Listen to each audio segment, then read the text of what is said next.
in the road is the challenge, I think, presented to the Prime Minister since Brexit of any colour. Do you go towards the US or Europe? Clearly, you've got there the French president saying you can't stay on the sideline. He said that in terms. He said you've got to make a choice, I think, frankly, between the UK or the US or Europe. He pointed out about trade wars. That helps nobody. A clear dig there at Donald Trump from the French president. He went across defence, climate change, migration and economy. He signalled deals to be announced on Thursday at this rather large summit between the two countries. Probably on defence, probably on energy and the like, and there might be a deal on migration, one in, one out. We talked about that for a long time now. And he also had a plea there on freedom of movement, students, intellectuals. He said we got to know each other. We can't become strangers in our own land, and that's a plea clearly for the 18th. That actually, Chris, got the biggest round of applause of the entire speech. So a lot of people in that room there clearly believing still in freedom of movement, despite the fact we Brexited. I digress. Well, Brexit gives us the freedom, Martin, to choose what to do next. And it doesn't mean there's no return to freedom of movement without any kind of limits to it. But limited freedom of movement is clearly what the government's looking at, and that could happen. Brexit, as you say there, deeply regrettable. I love that line, we will meet again for years and decades. That echoes both Vera Lynn with the famous song she sang during the Second World War, but also our late Queen, who said we will meet again in those addresses to the nation during COVID 4 years ago now. But we're linked by our common future and common destiny, marching shoulder to shoulder. I think it's an attempt here to reset this debate about France. We are the same size country by population, they're a bit bigger geographically. We're on the G7 together, we're on the Security Council together. We share so much and yet we feel so different. And here we have the French president trying to unite the two countries. It was a great speech. Dominic Moffat, a heck of a lot of that speech revolved around defence. And in particular, one line that really leapt out was the United Kingdom and France must stand together. We must have the broadest shoulders to protect Europe. That could be very expensive. Absolutely, and the Prime Minister has obviously made commitments around getting to 5%, I think it is, spend on defence, taking quite a broad view of what constitutes defence. We heard echoing a lot of what the Starmer has said at the NATO conference, I think 2 weeks ago, talking about moving to more of a wartime footing for technology and industry. It was almost as though the President was briefed on Labour's missions, and I'm sure the Prime Minister will be very pleased to have seen that. It was obviously at the beginning of the 20th century that the quite elderly king coming to the throne after a very long reign of his mother launched that first kind of real flourishing of the Entente Cordiale, and I think we're seeing that again with King Charles. There was a lot of that from President Macron. It was not a speech that didn't challenge the Prime Minister, actually. I think Keir Starmer was met with significant challenges on, as you said, freedom of movement, on the kind of future relationship of the UK and the EU. Ceasefire in Gaza. The ceasefire in Gaza, I think, maybe most importantly. And recognising Palestine, recognising Palestine, a two-state solution. Something that, of course, that our government hasn't actually committed to directly. And against much challenge from Labour backbenchers, despite Keir Starmer having previously, before government, having committed to recognise Palestine. It was a very avowed expression of a critique of America as well, of American cultural hegemony, something that you would expect to see, I think, from the French. That's not a surprise at all. OK, Alexander Lohman, a huge amount to digest there. What leapt out for you? Well, as I was saying earlier, I mean, I've always rather admired Macron, not so much in terms of his policies, but as a performer. And what's amazing is you're watching a speech like that, entirely delivered in English, and he comes across so well. I mean, he has a charisma which is entirely lacking from anyone in the British politics at the moment. I mean, you've got to go back to Tony Blair, really, to see somebody who is that fluent, who is that capable in that kind of situation. But what I also enjoyed is that Macron sees himself as an intellectual, hence we have these allusions to Locke, allusions to Montesquieu, and there's a very good line about the monarchy as well, because obviously he is a man coming forward and saying, we love the monarchy, but we don't want it at home. So it was a very well-judged speech, a good line about the monarchy as well, because obviously he is a man coming forward and saying, we love the monarchy, but we don't want it at home. So it was a very well-judged good line about the monarchy as well, because obviously he is a man coming forward and saying we love the monarchy but we don't want it at home. So it was a very well judged speech from a pacing perspective, from a delivery perspective. I mean, there's a lot of very chewy content in there, some of which I expect we're going to get more details from tomorrow, some of which I think actually could linger on for years. But what speech from a pacing perspective, from a delivery perspective. I mean, there's a lot of very chewy content in there, some of which I expect we're going to get more details from tomorrow, some of which I think actually could linger on for years. But what we have to remember with Macron is he's thinking about his legacy. He's thinking about, can Ukraine be resolved before 2027?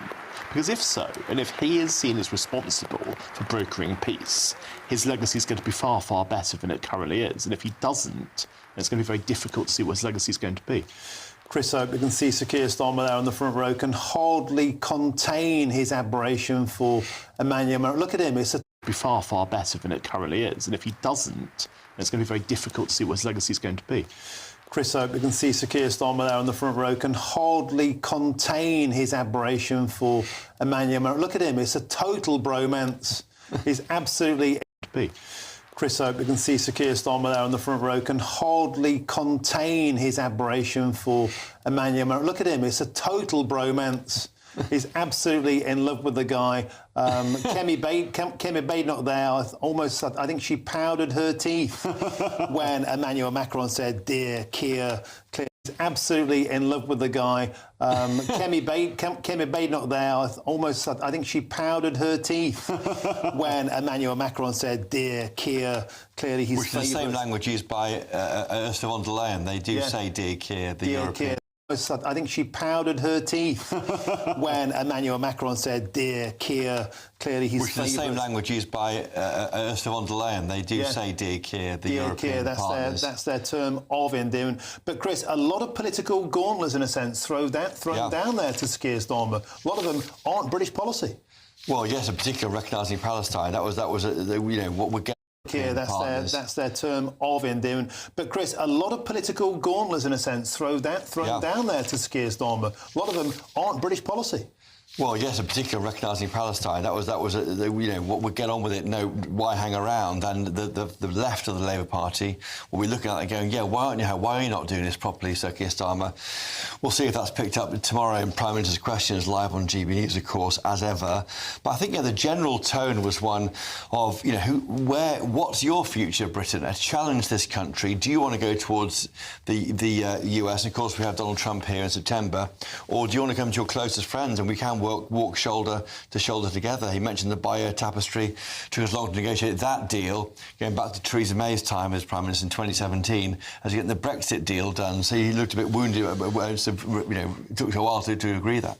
And the next stop in this day will be to move towards Parliament Square. Of course, the totemic statue of Sir Winston Churchill, hunched, cowering, dominating the airwaves. Looking at Parliament. And he referred to Sir Winston Churchill in that speech there. He called him one of the visionaries. But he did say he created the European order of which he loved. I think a little dig towards European unity. He talked a lot about the return of war to our continent. And I wonder, actually, Dominic Moffat, just kind of summing up, it felt to me like this is the time for France, for the UK to join up, to, in a sense, shake off the shackles of the United States, to go it alone in Europe. No mention of Germany, no mention of any other nation states in the European Union. Macron acting the de facto president of Europe. Absolutely, and this, I think, is an avowed statement that that President Macron sees the UK and France as propelling the European Union back into a post-1945 world where France and the United Kingdom can rewrite a world order, even maybe 1918, when the US stepped far further back than it did in 1945. Interestingly, on immigration, he used a lot of very progressive language, some of which I think was quite challenging to Keir Starmer. Actually, Keir Starmer normally talks about immigration now in quite a critical way, in a way that probably trying to appeal more to reform voters.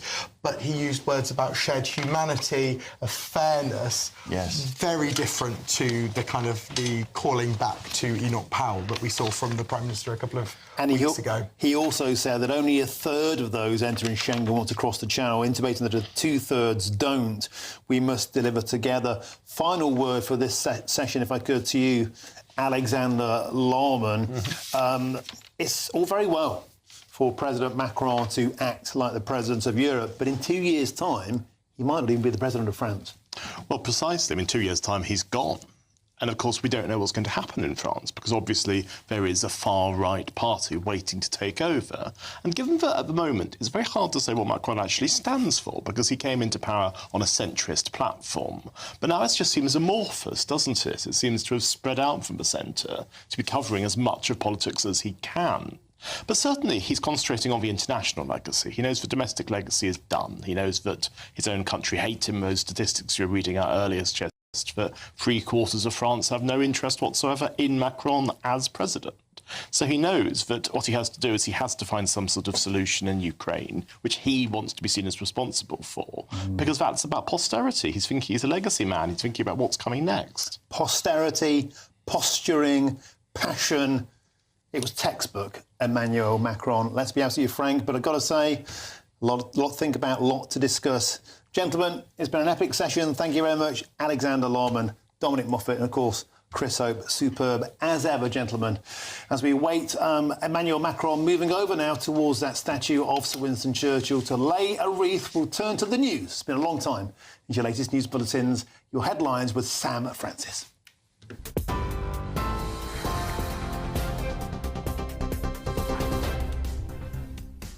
Very good afternoon to you. Just after 5:30, the top story tonight. Emmanuel Macron has delivered a historic speech in London, urging renewed unity between the UK and France to protect global order. Addressing both houses of Parliament, he praised the brotherhood of arms that links the nations and declared Europeans will never abandon Ukraine. Meanwhile, wildfires are ravaging in south of France as around 200 firefighters are battling a blaze near Marseille. The city's airport has been forced to close. No casualties have been reported, but flights are being diverted as authorities continue to manage the emergency. Breaking tonight, Greg Wallace has reportedly been sacked from MasterChef after an independent inquiry into misconduct allegations. That decision comes as 50 new claims have emerged, including accusations he groped colleagues and exposed himself to junior staff. He denies the allegations. Tragedy at an comes as 50 new claims have emerged. 100 firefighters are battling a blaze near Marseille. The city's airport has been forced to close. No casualties have been reported, but flights are being diverted as authorities continue to manage the emergency. Breaking tonight, Greg Wallace has reportedly been sacked from MasterChef after an independent inquiry into misconduct allegations. That decision comes as 50 new claims have emerged, including accusations he groped colleagues and exposed himself to junior staff. He denies the allegations. Tragedy at an Italian airport where a 35-year-old man has died after running onto the tarmac and being sucked into a plane engine. Police say the man was himself to junior staff. He denies the allegations. Tragedy at an Italian airport where a 35-year-old man has died after running onto the tarmac and being sucked into a plane engine. Police say the man was not a passenger or staff member and entered the terminal in a disturbing turn of events. And digital bank Monzo has been hit with £20 million of fines after failing to verify customer addresses. It allowed accounts to be opened with fake details, including Downing Street and Buckingham Palace. Monzo says the issue is now resolved, but the damage has been done. Those are the headlines for now. More news at 6. For the very latest GB News direct to your smartphone, sign up to News Alerts by scanning the QR code or go to gbnews.com/alerts.